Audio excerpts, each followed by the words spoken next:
Hey guys, Mono here. The Warhammer DARKTIDE closed beta ended yesterday, so I'm here to give you guys my first impressions of the game. And the first thing that I'm gonna say right now is that if you didn't like Vermintide, then you might actually like DARKTIDE. I personally didn't get into Vermintide 2 because the fantasy setting didn't really do much for me, and melee combat in first-person games is something that I've never really enjoyed. I just find it hard to judge whether or not my attacks are gonna land, and the impact of the weapons has always felt a bit lacking and a bit janky.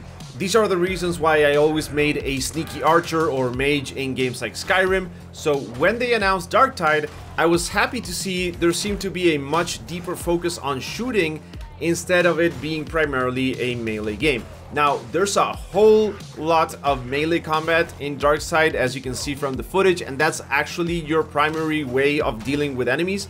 But some classes really do bank on the shooting quite a bit, and a lot of the enemy design revolves around whether it's better to shoot someone or to melee them. So, as someone that only has a few hours in Vermintide 2 and didn't really get into it, I found the DARKTIDE closed beta to be a whole lot of fun. There's some really great things about the game, but I also have a few concerns or bad things to say about it, so let me just go over the gunplay, the classes, the combat, and overall design of the game in detail. Alright, so first off, let me start by explaining how the combat actually works. Just like in Vermintide or any other of these co-op 4-player games, Left 4 Dead style things, there are basically two types of enemies. The fodder types, which make up the bulk of the massive hordes that try and swarm you as you make your way across the levels, and the elite special type of enemies, which have a lot more health and a distinct gameplay mechanic, like pinning you down or dealing huge AoE damage and so on. In DARKTIDE, both of these types also include ranged enemies who will basically shoot you down from a distance, so shooting at them is often the best option instead of trying to get close to melee them. So for example, you have giant Ogrens who will try and smack you down, and you also have like elite snipers that will shoot you really hard from a distance. This creates a very cool and interesting mix of gameplay styles where you need to save your ammo for those ranged enemies while you also have to use melee to fend off a wide variety of different melee enemies. Guns are super deadly, often more so than the melee weapons, since you can often one-shot enemies if you aim for the head. But if you just go shooting your way across the level instead of primarily using your sword or your axe or whatever, you will run out of bullets and it's gonna be really bad. There are 4 different classes, and these, again, just like the enemies, range from being more or less gunplay oriented. The veteran is your sniper type shooter man class, where you have a fairly accurate rifle with a whole lot of ammunition. I'm talking like 600 rounds versus other classes having like 30 shots or 200, for example. And your primary ability is enhancing your zoom and range damage for a few seconds. You also have an actual frag grenade, so this is basically the I want to play this as a shooter class. The Zealot or Zealot is the class I found to be most underwhelming, since the primary ability just isn't a lot of fun and doesn't seem nearly as useful as the ones from the other classes. You basically just sprint forward a set distance in a straight line, and your next attack after that deals critical damage, and that's kind of it. You can't really turn while you sprint, and you can't seem to cancel it beforehand either. So I would often end up running past the enemies that I actually wanted to engage with, and even if I did manage to get close to them, dealing critical damage just isn't as powerful as straight up blowing people's head like the Psyker does. You also have a grenade, which is like a stun grenade, so you stun hordes of enemies to be able to melee them. I should say that each of these classes gets access to specific class weapons, so there is going to be a significant part of the build or utility to each of these classes based on that. So for example, as a starter weapon for the Zealot, you get an SMG, but later on you have access to a Flamer, so this is very much a class focused on crowd control, melee combat, and AoE. The Psyker is perhaps my favorite class. It's the most mechanically complex class out of the 4 that are in the game. More classes are coming later, but who knows if those will be free or if you'll need to pay for them, which is an issue that I will get into later. But anyway, the Psyker has this Brain Burst ability which does massive single target damage, but if you spam it too much, you die, so you know, you can't actually spam it a lot. And you also have a Force Push, which is exactly what it sounds like, and you get a very cool unique weapon that's called a Force Sword, which basically allows you to do the Brain Burst thing, but much faster. As a starter, you get a revolver, which is also a great single target damage gun, but not very good at dealing with multiple enemies. So yeah, this is like your, you know, let's kill elites type of class. Lastly, you have the Ogren, which is the most visually distinctive class, and it's a really fun class to play. Some people are calling it overpowered, and I can really understand why. As a starter weapon, you get a shotgun that deals massive damage to both crowds and single targets, and you get a club or knife, both of which are decent melee weapons, and your ability is to charge forward and knock enemies back, stunning them for a bit. So it's a tanky class, but you also deal a whole lot of damage, and there are other perks, such as not being interrupted while you revive someone, or carrying some of the mission-specific objects a lot faster. If you carry them with the Ogren, you get a whole lot of health too, so very good all around. I won't go much more into the details of each of the classes because I would have to talk about specific weapons and grenade types, some of which weren't really available in this closed beta. So I just want to make it very clear that you basically have a shooter type class, a more melee crowd-focused area damage type of class, a mage, which is also another sort of shooter type class with some powerful abilities, and the I want to be huge and use massive weapons class. So there's a bit for everyone here, and if you want to play this primarily as a shooter, which is something that I wanted to do, then there's definitely that available as well, which I think is something that will appeal to a lot of people, including myself, who didn't really have that much fun with the previous games from this developer.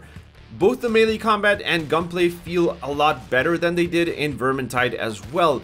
There is a visual feel to the melee attacks that is conveyed very well by how the enemies get tossed around and staggered with each swing. The feedback you get from each strike is great and helps you really understand whether you are canceling the enemy's attacks or not. Gunplay is also good enough to where you can aim for headshots reliably, so you're not just shooting targets wherever and just calling it a day. You can actually engage with the gunplay, which I find to be really interesting and a lot of fun. So the general gameplay mechanics are all well done, fun and engaging. However, now we get into the not so great side of the discussion. First off, the UI. Now I'm pretty sure that what we got in this closed beta isn't the final UI, as there are things missing, like some equipment slots for accessories and such, but the UI is pretty awful. Actually, that's a bit of an understatement. It's actually really bad. There are no actual stats for weapons, just bars, so bigger bar better than smaller bar. You don't actually get to compare numbers, which isn't what you want to do in this type of game.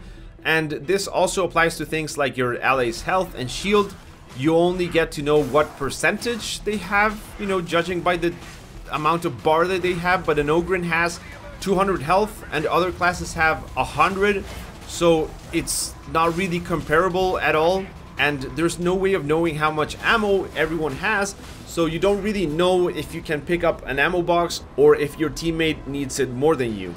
These problems are found pretty much across the board. There is basically no explanation for a lot of terms, like what the finesse stat does for weapons or what the agony or rend does for some of the abilities that you have. I'm playing on PC, and get this, there is no mouse sensitivity slider in the game. Literally none.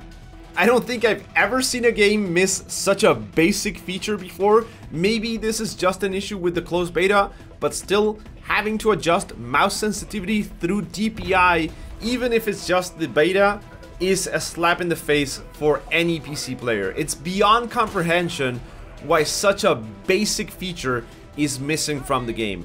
But perhaps the worst offender is that crafting materials aren't shared across players when someone picks them up. Yep, so if someone picks up an item that is used to either craft or level up your weapons or whatever, that is theirs.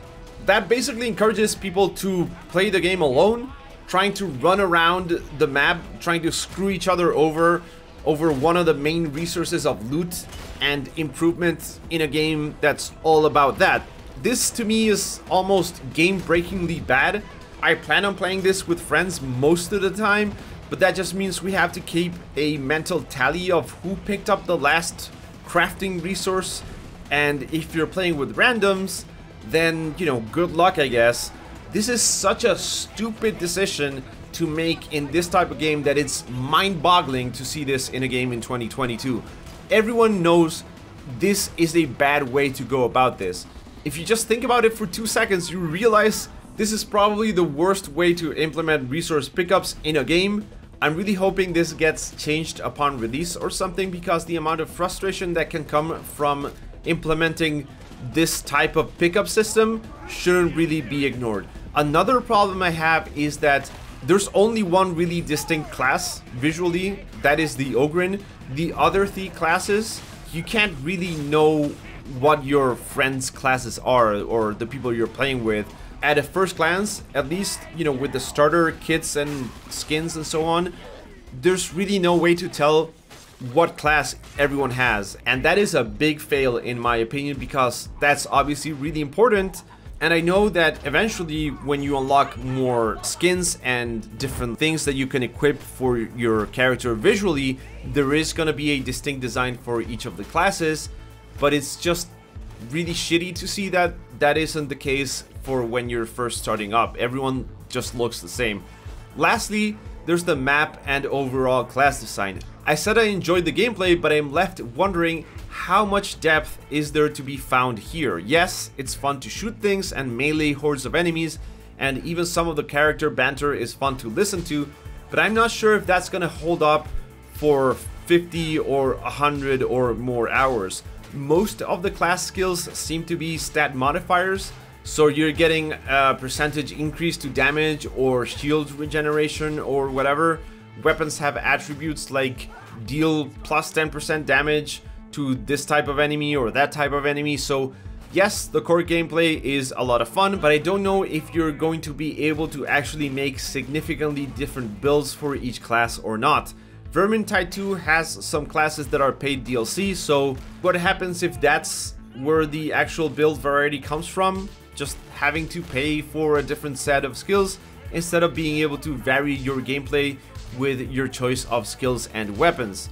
Map design is also a point of concern, I think. Don't get me wrong, the maps look awesome. The architecture, the sense of massive scale and so on is really good, but they also feel very samey. The color palette is always gray and black, basically. Sewers or corridors or open areas are metallic, dark grayish materials, so it's actually hard to remember different areas or to tell one map from another. I get that there is a specific Warhammer world look to this, but I wish there was something else going on that would make each map more distinctive. So yeah, this is coming out November 29th and I'm really excited for it, but I'm also a bit concerned about how long this game will actually keep me engaged. On one hand, DARKTIDE makes up for a lot of the things that I didn't really enjoy from Vermintide.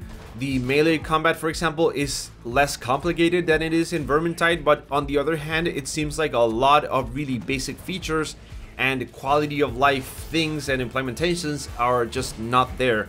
I guess we'll know for sure when the game launches, so stay tuned for that. For now, I hope you enjoyed the video, and remember that if you did enjoy it, then please subscribe, give it a like, leave a comment, whatever. And as always, thank you for watching, and I hope I will catch you in the next one.